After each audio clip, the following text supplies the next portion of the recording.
She was 12 years old, still losing baby teeth, still humming lullabies beneath her breath when no one was listening. Her fingers, stained from grinding barley and picking nettles, could barely tie the knot of her own apron. And yet, she was now a wife. No one asked if she understood. No one wondered if she was ready. Because in the medieval world, readiness was not measured in years or wisdom. It was measured in blood. The moment a girl's body began to change, she was declared ripe for marriage. Her value, once tied to her father's name, shifted suddenly to her womb. And so, one dawn, under a gray sky thick with smoke from the village hearths, they dressed her in the cleanest linen they could find, stiff with age, embroidered with the trembling hands of her mother. They pressed a crown of herbs onto her head, rosemary for remembrance, rue for sorrow. She walked not to a school, nor to a festival, but to the altar. Behind her, other children chased hens through mud. Ahead, a man stood waiting, twice her age, perhaps more, wearing a boiled leather belt and the expression of someone claiming livestock. The priest said words she did not know. Hands were placed atop her small shoulders. Coins changed hands. The ceremony was not about joy. It was a transaction. By the 12th century, canon law in Christian Europe had crystallized. The age of consent for marriage was 12 for girls, 14 for boys. Not because children were emotionally capable, but because biology, in the eyes of the church, had spoken. If a girl could bear children, she could bear a husband. Marriage was not about partnership. It was about lineage. The church declared the union holy, but there was nothing sacred about a child pulled from play to share a bed with a stranger. In parchment scrolls and legal decrees, girls became vessels. In family negotiations, they became offerings. Among nobles, a daughter's puberty signaled the start of diplomacy. Among peasants, it marked the end of usefulness. The moment she could be married, she must be. A dowry promised a reprieve from poverty. A son-in-law meant protection, or at least fewer mouths at the table. And so, age 12 became an invisible cliff, the edge where girlhood dropped into the abyss. Imagine her life inside a manor house. She is the daughter of a minor nobleman, barely past childhood, yet dressed in imported silk that clings awkwardly to a body not yet grown. Her marriage is a contract sealed by land grants, witnessed by clergymen and armed retainers. She cannot read the papers, but she is bound by them.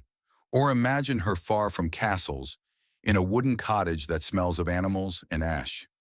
Her marriage brings no ceremony, just bread, beer, and the nod of a village elder. Her husband is 35, with hard hands and few words. He expects her to rise before the sun and bear children before her next name day. In either world, the outcome is the same.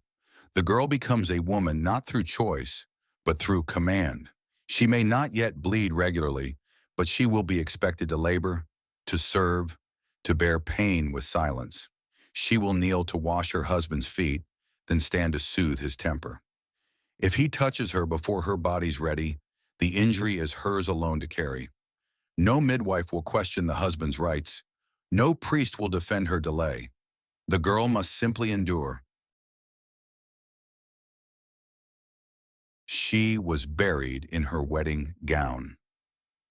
In the churchyards of medieval Europe, tiny graves sometimes bore wedding rings.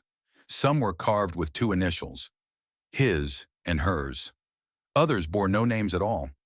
A 13-year-old girl from Flanders, married at Christmas, was buried before spring. Her dowry, meant to secure an alliance, went instead toward her funeral. Her dress was reused. Her story was not. Another in Yorkshire died giving birth at 14.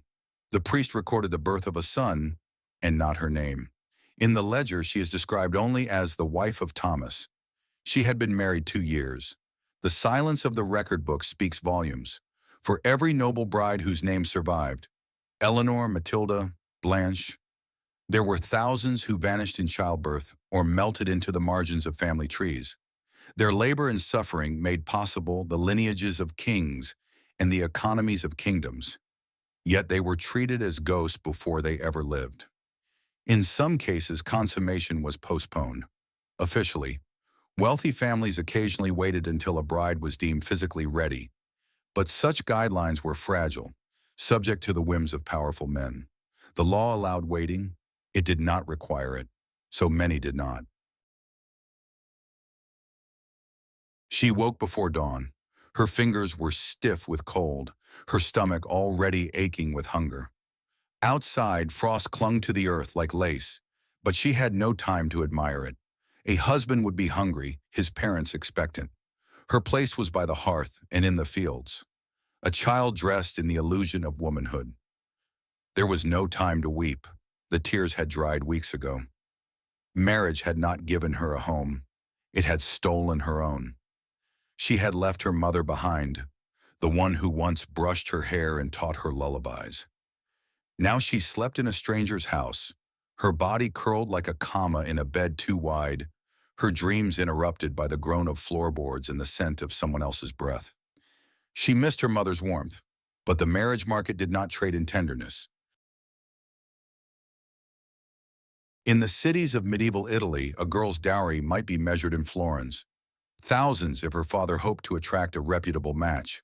In the mountains of Armenia or the highlands of Scotland, it could be sheep, bolts of linen, or ancestral swords. The currency varied, but the purpose did not. Girls were commodities. The younger they were, the more valuable. Untouched, fertile, pliable. In Castilian courts, brokers negotiated between families like traders on a livestock exchange. In France, royal daughters were bartered across borders, their names scribbled into alliances they could neither read nor resist. And even among the poorest, the language of marriage was transactional. A man might offer his best cow to secure a bride. A father might trade his daughter for grain before a harsh winter. These were not betrayals. They were survival. But for the girl, the cost was never counted in coin. It was counted in nights of silence, in births that broke her too soon, in dreams forgotten by 13. She learned to bleed in silence. In the convent archives of Würzburg, a letter survives.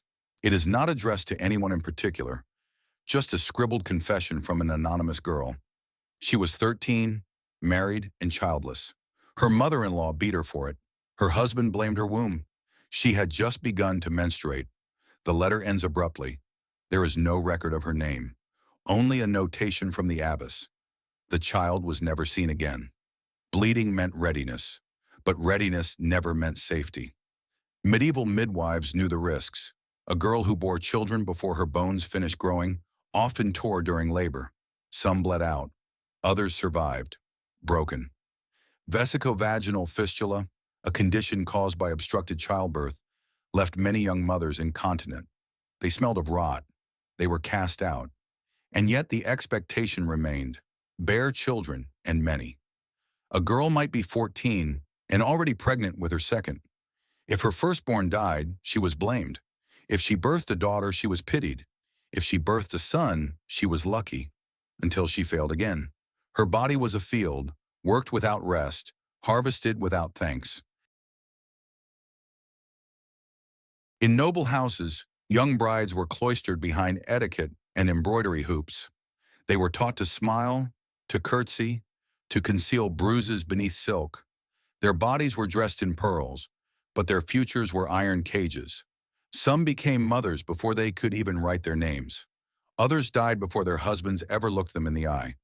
In peasant homes, the transition was even starker. A girl married at 12 would rarely see a moment of rest. Before sunrise, she gathered water from the well. By noon, she'd scrubbed clothing raw in cold river currents, cooked barley and broth, and prayed her husband wouldn't return drunk. By night, she might nurse a child, mend a cloak, or swallow sobs into a rag. Her value was never spoken. Her grief was never named. But she was the glue of the household and the skin over society's wounds. And yet, no one wrote her story. She was born a pawn, died a matriarch. There were exceptions. Some girls, against every odd, survived, and even thrived. A few widowed young and took control of estates. They learned to read contracts. They commanded servants. They brokered marriages for their own children, and sometimes delayed the age. In 15th century Hungary, a girl named Erzsébet was married at 13, widowed at 18, and ruled her husband's lands for 4 decades. She became known for her shrewd management and fierce protections of other women. But even Elizabeth had been born a pawn. Her rise to power came not through freedom, but through death, her husband's. And so the paradox endured. The only path to independence for many women was widowhood. She was never given the chance to become a child. Not truly. Her knees scraped raw from kneeling on cold stone to pray for safety. Her back, bent from carrying water jugs twice her size, her eyes hollow from nights spent waiting for a husband's footsteps. Not with love, but with dread. What others called youth, she barely remembered. It passed like a season she slept through. In the world she was born into, childhood was not a protected realm. It was a liability. And the sooner it ended, the sooner society considered her useful. The girl became a wife. The wife became a mother. And the mother, if she lived long enough, became a shadow. A culture of silence. There were no poems for child brides, no songs sung in their names. They were stitched into history through whispers, hidden in marriage ledgers, dowry receipts, midwives' notes. Their lives were seldom painted unless they belonged to royalty. Even then, their portraits disguised the truth with rouge and illusion. Behind the glowing cheeks and velvet gowns was a girl, trembling, smiling because she had been told to, because to do otherwise was dangerous. Church doctrine praised obedience. Scripture was wielded like a cage. Wives, submit to your husbands, they read from pulpits. No one asked what a wife of 12 understood about submission. No one questioned if she ever said yes. Even in death, their stories were often erased. A grave might mark them only by their husband's name. Their children would inherit titles or land, but rarely their mother's voice. And yet, they endured. Today, we often speak of medieval child marriage as a relic, a horror locked safely in the past. But that is a comfortable illusion. Across the world, in villages in South Asia, towns in West Africa, rural regions of Latin America, and even parts of the United States, child marriage persists. It wears new clothes, legal loopholes, religious justifications, cultural defenses. But its essence is unchanged. 12 million girls are married before the age of 18 every year. Their hands still shake during ceremonies. Their dreams still go unwritten. Their voices still break under the weight of roles they never chose. And when we look back at the Middle Ages, we must not do so with curiosity alone. We must do it with urgency. Because what no one tells you about child marriage in the Middle Ages is that it never truly ended. There is a cathedral in Rouen where the name of a noble girl is carved into stone. No date, no epitaph, just her name. She was married at 12. She died at 13. Her name survives, but her story was never told. Let her name and the countless others like hers echo across time, not as curiosities, not as tragic footnotes, but as reminders that history is not just the past we study, it is the future we choose to build.